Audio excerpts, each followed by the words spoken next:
Mais c'est bon, tu vois, Max, il est lyonnais, lui, en fait. Ouais, Il t'a dit? Il t'a dit? Donc tu vois, quand je suis arrivé, on discutait un petit peu et je dis putain c'est marrant parce que en fait là dans l'équipe, donc Max c'est lyonnais, moi je suis grenoblois, Polo et Nico les deux autres, eux sont du Mans. En fait on a aucun qui est d'ici quoi. Mais c'est des gars qui ont eu l'occasion de venir dans la région parce que famille, maison familiale ou trucs comme ça.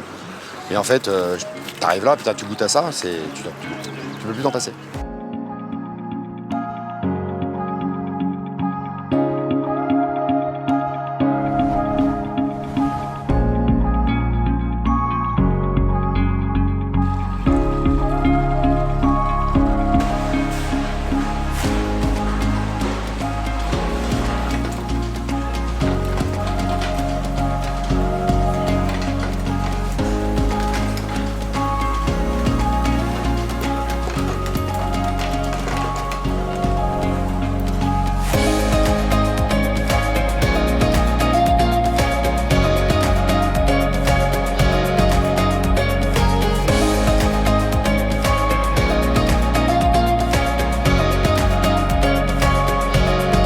Eh ben, on commence au tout début par passer nos commandes auprès des écloseries, où on va recevoir du naissin par tranche de 500 000 ou 1 million de bêtes.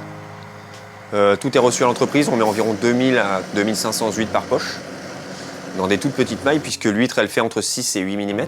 On va les suivre dès la mise en poche, on les place en mer, et on va les suivre directement pour éviter qu'elles se collent entre elles, qu'elles se développent bien, qu'elles grandissent bien, et surtout qu'elles ne surchargent pas dans les poches. On va du coup les retourner, on va en prendre soin pour qu'il puisse toujours y avoir un maximum de circulation d'eau et de nourriture à l'intérieur des poches. Ces poches-là, on les ramène entre 4 à 5 mois après.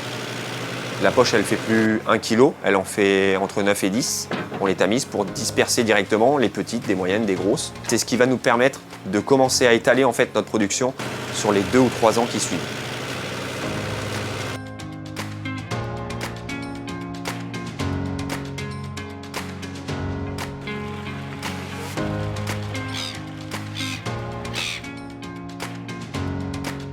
Le vrai tri final se fait au bout de 2-3 ans. Tout est ramené ici, on trie tout au poids. Donc la machine qui est derrière nous permet de trier et sélectionner tous les calibres des huîtres.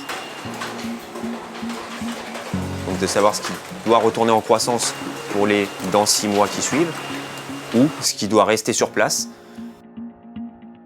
pour approvisionner nos étals, les magasins, les expéditions. Nous, on a été éduqués dans une entreprise familiale et même avec la progression de l'entreprise, on veut garder cette image familiale. On est passé de 3 à travailler, on est bientôt 10.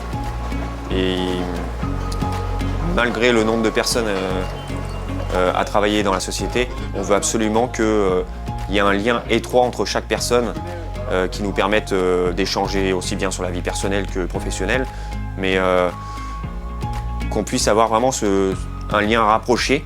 Si on travaille dans la bonne humeur, que tout le monde y met du sien avec un cadre comme ça, qui ne peut pas tomber amoureux de ce métier ?